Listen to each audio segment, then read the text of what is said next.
Comment vendre sur Amazon pendant le Covid-19? Voici les réponses à toutes vos questions. Bonjour et bienvenue dans cette nouvelle vidéo. Si vous êtes nouveau sur cette chaîne, je m'appelle Télimax, je suis un vendeur professionnel sur Amazon et j'enseigne les techniques et les stratégies qui vont vous permettre de générer des revenus croissants et récurrents sur Amazon. Je vous invite aussi à vous abonner en cliquant sur le bouton situé en dessous de cette vidéo pour recevoir tout simplement les notifications des prochaines sorties vidéo. Et je vous promets toujours de vous délivrer des contenus de qualité. Voilà, vous êtes nombreuses à me dire que cette chaîne mérite plus d'abonnés.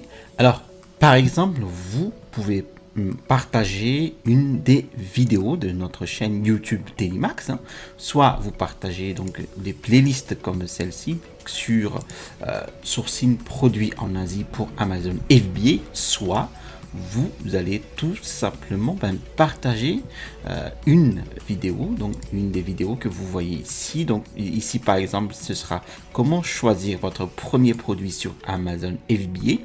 Voilà, vous allez partager donc cette vidéo à n'importe quelle personne qui souhaite en fait connaître un petit peu mieux donc la recherche de produits sur Amazon.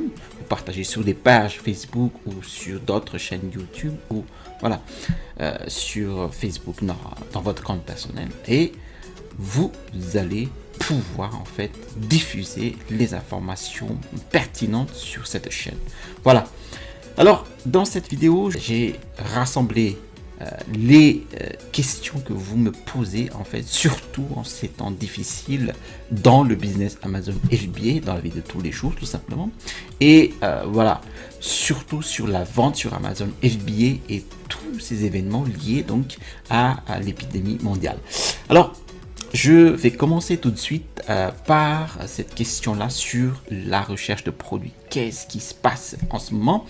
Comment se passe en fait la recherche de produits? Comment se passent les ventes sur Amazon? Comment puis-je même expédier donc mon stock vers Amazon FBA? Eh bien, effectivement, ces derniers temps, énormément de choses en fait changent très rapidement. Je vais répondre à ces questions exactement comme vous me les avez posées. Donc, peu importe où vous en êtes dans votre aventure Amazon FBA en ce moment, que vous essayez de trouver votre premier produit à vendre sur Amazon, que vous avez déjà votre premier produit vendu avec succès et vous vous demandez que faire ensuite, comment réagir à cette situation, eh bien je pense que vous aurez beaucoup de valeur à entendre les réponses qui vont suivre. Soit dit en passant, si vous souhaitez obtenir directement des réponses à vos questions comme celle-ci, eh bien rendez-vous d'abord dans le groupe Facebook. Vous avez les liens en description de cette vidéo. Eh bien, je vous ai mis aussi en description de la vidéo mon e-book sur les 5 étapes pour démarrer un business à succès avec Amazon FBA. Allez-y dans la description. C'est un livre qui se lit facilement et vous allez trouver en fait les stratégies qui m'ont permis d'installer ma première boutique à succès avec Amazon. Allez, alors premièrement, la recherche et l'approvisionnement. Donc il y a un gros souci apparemment. Bon, les gens se posent tellement de questions dessus. Alors premièrement, pouvons-nous commencer dès maintenant? Et deuxièmement, la recherche de produits et l'approvisionnement reviennent-ils à la normale? Alors, la recherche de produits, déjà, vous connaissez tous. C'est donc la méthode qui consiste en fait à trouver un produit de niche rentable sur Amazon FBA. Donc, je précise très bien. Ici, on est dans une chaîne de construction de marques propres, donc de private label en anglais. Et on cherche en fait un produit de niche qui soit extrêmement rentable. Voilà. Donc, premièrement, oui. Vous pouvez commencer maintenant. Vous êtes déjà en possession de pas mal d'infos sur Amazon et déjà sur cette chaîne. Alors, juste le fait de passer à l'action vous permet tout simplement d'avoir de l'avance par rapport à la personne qui hésite encore et qui préfère démarrer le lendemain, non? Pourquoi? Parce que vous aurez déjà plus d'expérience que cette personne. Deuxièmement, non, rien n'est revenu à la normale. De toute façon, il n'y a pas de normalité avec un tel business Amazon FBA.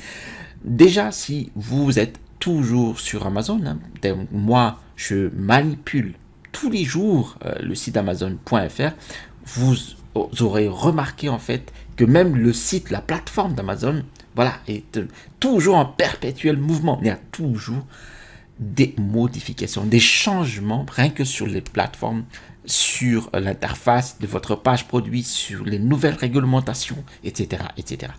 Donc, je vais vous expliquer tout cela plus en détail avec les prochaines vidéos, les prochaines questions.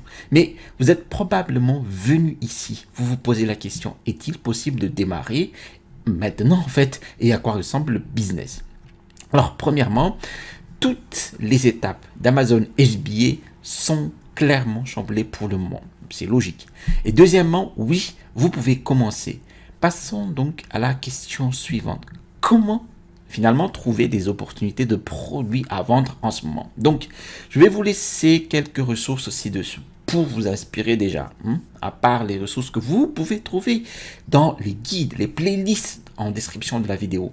Vous avez notamment une playlist comment trouver un produit, recherche de produits, allez-y.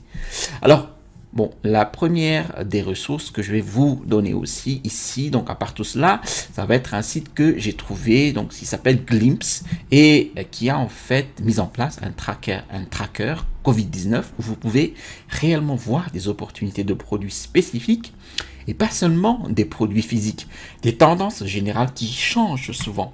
Et vous pouvez voir si ces tendances augmentent, si elles diminuent, vous verrez exactement à quoi ces tendances ressemblent. Maintenant, gardez à l'esprit que ces données changent rapidement. C'est normal, nous sommes en période de crise, donc tous les courbes en fait font du yo-yo. Bam, bim, bam, boum. Ce sont des courbes de vente. Donc voilà. Donc à chaque fois qu'une tendance était publiée, c'était exact, mais peut-être que maintenant, c'est un peu obsolète tout simplement, mais vous pouvez l'utiliser comme point de départ dans vos recherches. Maintenant, n'hésitez pas à mettre cette vidéo en pause, voilà, pour revenir en arrière justement, et n'hésitez pas à prendre un carnet et un stylo et noter bien tout ce qui se dit sur cette vidéo, voilà. Et voilà, comme ça, vous allez vous imprégner de toutes les informations qui vont découler.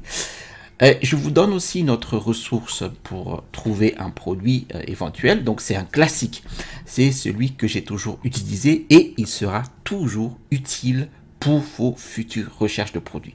Eh bien, il s'agit de Google Trends. Allez simplement en fait sur les tendances de Google. Si vous regardez un produit spécifique en ce moment et vous allez voir si vous filtrez par exemple France au cours des 12 derniers mois ou aux 5 dernières années, eh bien, vous pourrez voir à quoi ressemble l'évolution de recherche d'un produit ou d'une niche d'un produit. Maintenant, question, est-ce que les tendances montent, baissent? Bon. Et puis, vous pouvez commencer à faire une estimation basée sur les volumes de recherche passés, actuels, et vous pouvez faire une projection surtout des volumes à l'avenir. Parce que c'est super important. Et cela va m'amener à la question suivante.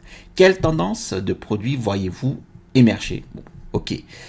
C'est une question vraiment intéressante et je ne vais pas prétendre être en mesure de répondre à cette question avec certitude, mais voici quelques-unes des tendances en mouvement et la façon dont j'y pense moi-même. Donc tout d'abord, maintenant nous sommes en pleine récession, donc j'ai parlé ça dans d'autres vidéos publiées récemment. Nous avons des difficultés pour apercevoir les effets de la récession en ce moment. Mais le fait est que tout au long de 2020-2021 et même dans les années qui vont suivre, il y aura un impact économique négatif. Et donc si vous regardez le long terme en France et dans l'ensemble de l'Europe, eh bien des produits comme les produits de luxe, des produits qui se rapportent à la consommation discrétionnaire à moyen et long terme. Alors, produits de consommation discrétionnaire concernent par exemple les secteurs de luxe, automobile, hôtelier et distribution, etc., etc. Et bien, les ventes globales de ce secteur en fait vont devoir baisser tout simplement parce que les gens ont moins de revenus à dépenser réellement dans ces secteurs. Il suffit en fait, d'aller voir en fait vos achats. Il y a de là en ce moment et il y a une semaine, il y a 2 semaines. Est-ce que vous avez acheté des vêtements? Est-ce que vous avez acheté des chaussettes, etc., etc. Donc à ce moment-là, vous allez voir si ces secteurs-là fonctionnent. Alors, nous n'avons pas du tout vu en fait en ce moment les effets de cette récession. Ce que nous voyons en ce moment est une tendance beaucoup plus grande aux produits de maintien de l'économie domestique et des habitudes de vie spécifiques. Par exemple, quels changements les gens sont obligés d'opérer en ce moment parce qu'ils sont coincés à la maison? Que change-t-il réellement dans leur comportement quotidien, leurs habitudes d'achat? Quels sont les changements positifs qui vont probablement continuer à faire pendant un certain temps? Et utiliser ces ressources que je viens de citer, Glimpse et les tendances Google. Voilà.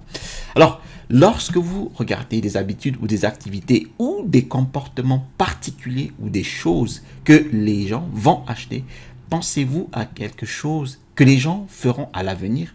Eh bien, si vous pouvez faire partie de ce premier groupe qui analyse la situation et faire des projections intelligemment, eh bien, vous aurez beaucoup à gagner avec le business Amazon FBA.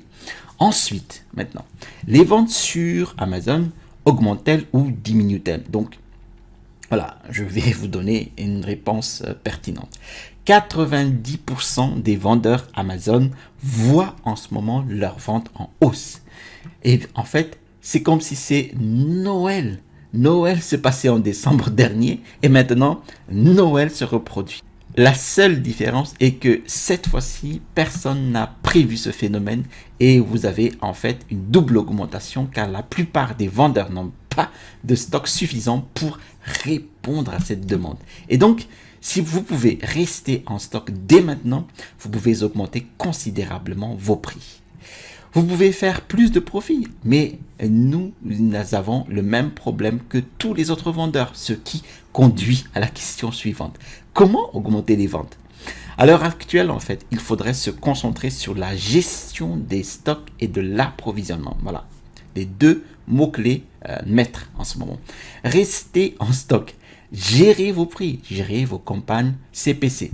Vous augmenterez vos ventes ou augmenterez vos bénéfices de manière significative en ce moment, puis vous allez vous concentrer sur la livraison des produits dans les entrepôts d'Amazon le plus rapidement possible. Cela devrait être en fait la priorité pour la plupart des vendeurs Amazon en ce moment. Voilà, s'ils veulent augmenter leurs ventes, il faudrait qu'ils restent en stock, c'est-à-dire avoir suffisamment de stock pour absorber la demande. Alors, question suivante. Suis-je toujours en train de faire des recherches de produits? Et si oui, comment ma méthodologie a-t-elle changé?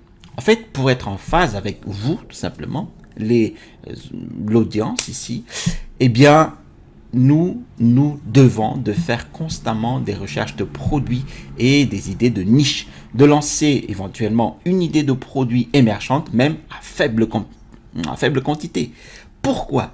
Eh bien, pour détecter rapidement les changements constants sur la plateforme Amazon qui impactent directement les manières de procéder, la recherche de produits.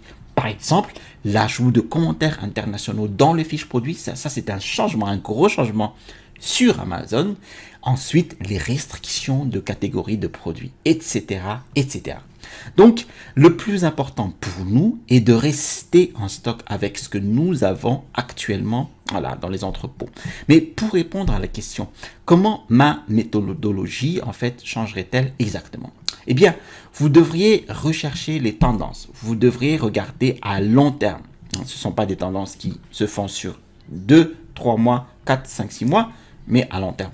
Vous devriez penser intelligemment et penser surtout de façon critique aux données qui vous sont livrées par les différentes plateformes, à savoir donc Jungle Scout, Helium 10 et surtout donc depuis Amazon. Mais tout cela signifie vraiment que si vous êtes dans ce premier groupe de personnes qui abordent réellement le business Amazon FBA de façon vraiment intelligente en fait, qui pensent vraiment à partir des fondamentaux, comme quel est le problème qui doit être résolu. Qu'est-ce que le Covid-19 a changé en termes de vente en ligne? Quels problèmes étaient résolus auparavant qui ne le sont pas maintenant? Et quels nouveaux problèmes en fait émergent? Et leurs produits actuels résolvent-ils ces problèmes ou non? Donc, si vous pensez au business à moyen terme, à long terme et que vous êtes en mesure d'identifier tout simplement un problème et de trouver une solution à ce problème, alors vous allez très bien vous débrouiller. Mais encore une fois, ce que vous pouvez faire est de suivre les chiffres sur Django Scout ou Helium 10. Eh bien, ces chiffres, en fait, sont en ce moment chamboulés, mais des tendances ressortent clairement. Maintenant, question suivante. Sourcing et expédition de produits. Donc, vous avez l'idée avec la recherche de produits. Je pense que le transport maritime et le transport aérien sont incroyablement chers en ce moment. Les tarifs en fait frôlent les sommets tout simplement parce que la raison est le déséquilibre entre l'offre et la demande. La dynamique de la demande en fait sur le marché Amazon en Europe a fortement augmenté, et bien même sur le marché mondial. Eh bien, ça a fortement augmenté dans le fret aérien et l'express aérien. Les avions cargo et les avions passagers, en fait, qui volent et qui transportent normalement du fret et qui fournissent une capacité de fret aérien ou une capacité express aérien, eh bien, ces avions-là sont majoritairement en ce moment hackés. Donc, il y a beaucoup moins d'avions disponibles pour expédier actuellement des produits. L'offre ne suit donc pas, donc les prix de fret augmentent. Donc, vous voudrez peut-être envisager le transport maritime. Bon, ok. Le fret maritime augmente aussi leur prix en ce moment, mais il n'a pas autant augmenté que dans le transport aérien. Mais en fin de compte, vous allez inclure dans vos calculs de coûts versus vos rendements ces frais d'expédition, non? Donc, vous allez payer le prix qui va s'équilibrer avec la rentabilité de votre business. Donc, si vous gagnez encore de l'argent, c'est parfait. Si vous ne gagnez pas d'argent, ne le faites pas. Alors, question suivante. Je suis en rupture de stock et maintenant Amazon limite les stocks. Et en fait, les expéditions entrantes dans les entrepôts d'Amazon en très petite quantité, dans de nombreux cas, 50 unités, fondamentalement pas assez pour vraiment vendre pour une période de temps. Alors, que fais-tu dans ce cas-là? Alors, tout d'abord, cela dépend où vous en êtes. Si vous effectuez actuellement une recherche de produits, je ne m'inquiéterai pas tout simplement de cela. À un moment donné, cela va changer. Ça pourrait être dans un mois, ça pourrait être dans 2 mois, ça pourrait être dans 3 mois. Mais je ne pense pas que cette situation va durer 6 mois ou plus. Dans tous les cas, si vous avez un tout nouveau produit ou relativement nouveau, donc vous pouvez sourcer, vous pouvez l'expédier. S'il est nouveau ou s'il s'agit tout simplement d'un produit relativement nouveau, vous aurez une petite limite d'expédition. Voilà. Donc, cela a littéralement juste changé, comme je l'ai appris dans cette vidéo. Maintenant, à partir de maintenant, vous pourriez créer ces envois-là sur votre compte Seller Central. Vous ne devriez avoir aucune restriction d'expédition en ce moment. Donc, si vous avez des problèmes d'expédition jusqu'à la date de parution de cette vidéo, allez dans Amazon Seller Central en ce moment. Essayez de créer cette expédition parce que vous trouverez toujours probablement que vous pouvez le faire. Voilà. Donc, voilà ce que je ferai. Je commanderai de toute façon la quantité normale que je souhaite commander. C'est-à-dire que je vais l'expédier dans un entrepôt tiers, par exemple, ou un fournisseur de logistique tiers en Europe. De cette façon, je vais le faire sortir de Chine vers un endroit, donc je fais sortir mes cargaisons, ma marchandise de Chine vers un endroit le plus près possible des entrepôts d'Amazon.